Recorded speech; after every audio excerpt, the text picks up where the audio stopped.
Bismillahirrahmanirrahim. Assalamualaikum warahmatullahi wabarakatuh. Ya, ini merupakan part kedua dari tadi setelah penjelasan PowerPoint mengenai pertemuan 9 Applikom 2. Nah, ini saya buka sebetulnya dari kelas AK maupun MA.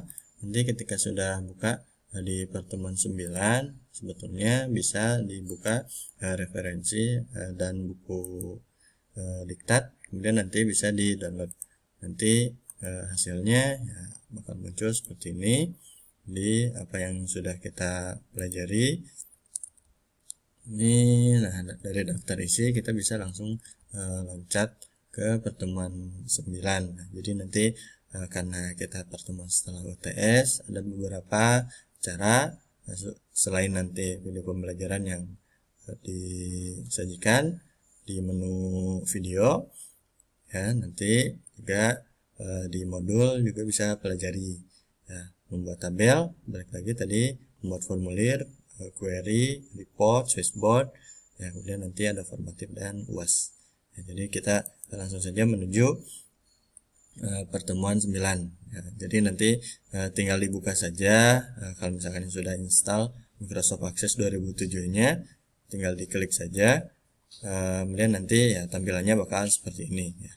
Jadi langkah-langkahnya tadi kurang lebih sama seperti yang dijelaskan di PowerPoint ya, sampai membuat create tampilannya seperti ini ya. Di sini juga dijelaskan lagi. Kemudian nah ini ada istilah-istilah tabel itu apa, formulir itu apa, query itu apa, laporan itu apa. Nanti tinggal dibaca saja, dipelajari ya. Kemudian nah ini yang tadi nah ini tampilan dalam Microsoft Access itu ada apa aja. Nah, jadi nanti mungkin ini contohnya adalah seperti ini untuk yang purpose ini ya. Jadi nah ini ada contohnya di sebelah kiri ini ada data buku ya, merupakan tabel. Nah, tabel dari data buku ini, nah ini contohnya ya. Secara desain ya itu data buku itu apa aja sih? Biasanya ada kode buku, judul buku, kemudian pengarang, penerbit, tahun terbit ya, minimal ini aja gitu ya. Kemudian kita cara mengisinya ada dua cara, yaitu bisa manual ya, ini contohnya, atau bahkan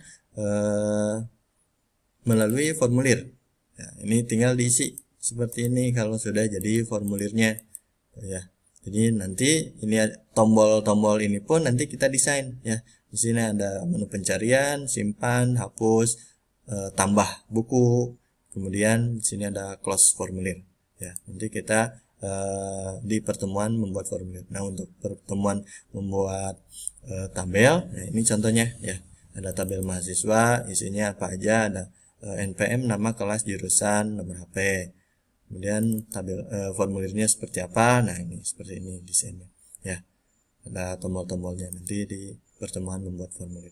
Kemudian ada tabel peminjaman. Nah, tabel peminjaman apa aja? Ada nomor pinjam, kode bukunya tadi diambil dari data tabel buku.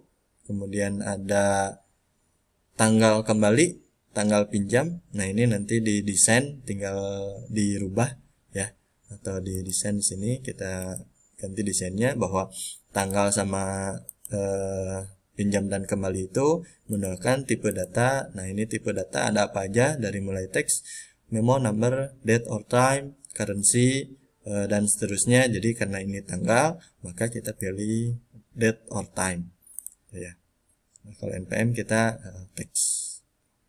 Nah, ini pun bisa diklik kanan close. Ini juga sama ya. Klik kanan close. Ini di save saja. Klik kanan close. Klik kanan close. Nah, kemudian yang terakhir ya, ini kalau query bentuknya seperti ini.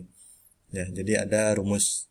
Nah, ini contohnya jika lebih dari 3 hari maka denda 1000. Nah, kalau 6 karena 3 hari dihitung tidak denda maka dendanya adalah 3000. Ini ditentukan melalui query. Ya, kalau desain query bentuknya seperti ini. Nah, ini dia. Ada query. Jadi nanti ini di pertemuan berikutnya saja. Nah, ini kalau mau lihat laporan, ini contoh laporannya. Nah, ini contoh laporan bahwa ada denda sejumlah ya total 8.000. Jadi ini yang dilaporkan, nanti bisa print otomatis ya.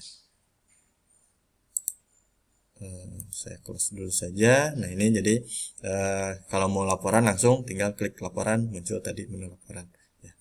Jadi tidak usah lewat menu yang ada di sebelah kiri ya. Ini close, kemudian nah ini switchboard yang tadi yang terakhir kita akan pelajari gitu. Nanti tinggal keluar, maka otomatis keluar.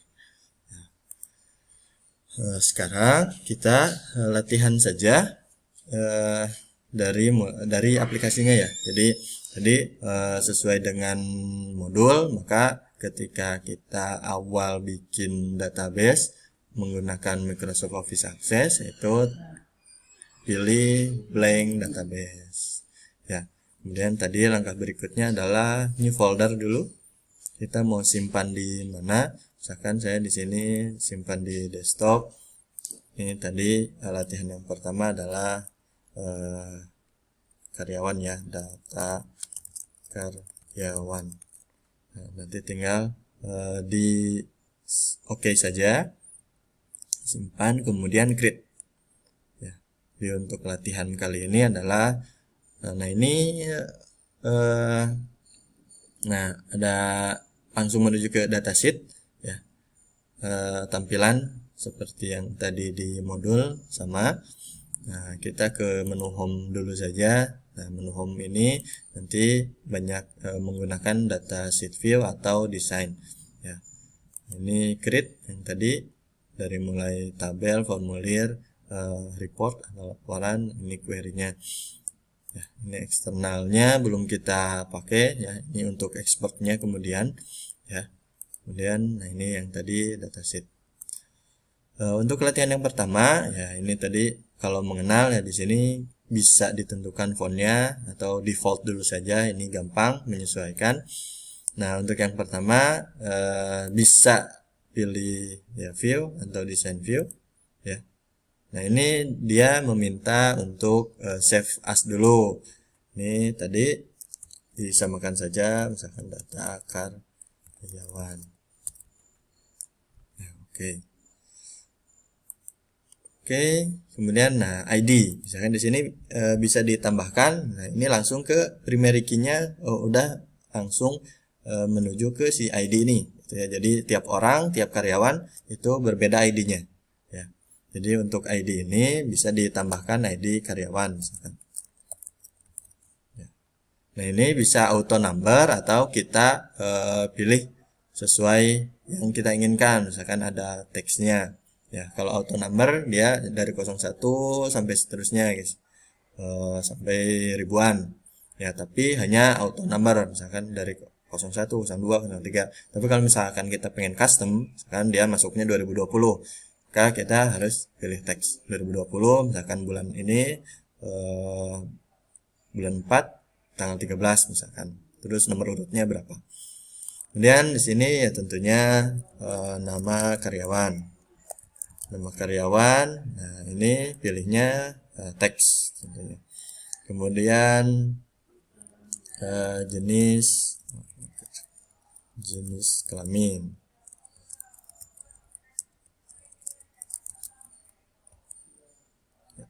Ini teks juga. Kemudian bisa saja kita meminta nomor induk KTP ya. Nomor induk, pilih teks saja. Kemudian kalau nomor induk KTP sudah, biasanya kan bisa saja melampirkan NIK-nya. Di situ tertera, kita nggak usah lihat lagi alamatnya di mana. Tapi kalau mau dibutuhkan, kan di sini bisa saja alamat. Ya, alamat itu tipenya teks. Mungkin yang terakhir adalah nomor HP ya. Nomor HP ini juga bentuknya teks ya. Oh, tidak boleh ada titik. Nomor HP. Nah, kenapa teks? Ya, bukan nomor karena yang dihitung adalah 0 di awal itu biasanya tidak akan dihitung. Jadi biasanya kalau kita ketik 08 sekian sekian, yang tampil adalah 8 sekian sekian sekiannya gitu. Maka kalau pengen si nolnya muncul itu harus pilih yang teks. Nah, ini untuk desainnya, field name sama data tipenya itu kita sudah tentukan. Maka yang berikutnya adalah kita harus mengisikan. Misalnya ini di save dulu aja. Kemudian cara mengisinya adalah kita bisa klik sini ya. Jadi kalau mau desain klik lagi, kalau mau isi data klik lagi, atau bisa di sini ya. Jadi ada tambahan.